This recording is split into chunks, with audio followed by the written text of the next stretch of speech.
nga një komunikim tjetër i kryer ndërmjet Casey Spaillarit dhe një shtetaseje që Casey referohet me emrin Teta Oli. Casey i thotë që ka takuar Rudina Spaillarin, pasi kjo e fundit është pyetur nga policia për ngjarjen dhe para se të pyetej, shtetasja Casey Spaillari dhe shtetasi Arbor Spaillari, të cilët ishin njoftuar nga policia për t'u paraqitur për të dhënë deklarime.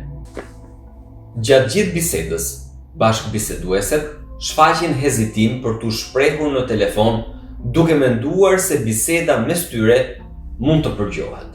Megjithse kanë kaluar 7 vite nga ngjarja, pikpyetja e madhe në këtë episod është: a e kishte të pamundur prokuroria e Korçës të identifikonte se kush ishte Teta Oli, apo nuk donte ta identifikonte për të mbrojtur individ të caktuar?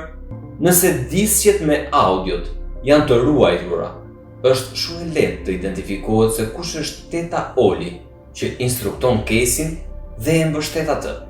Duhet të zbulohet biseda e plot bruto e zhvilluar mes Teta Olit dhe Caseyt, dhe nëse kanë patur biseda të mëparshme me njëra tjetrën.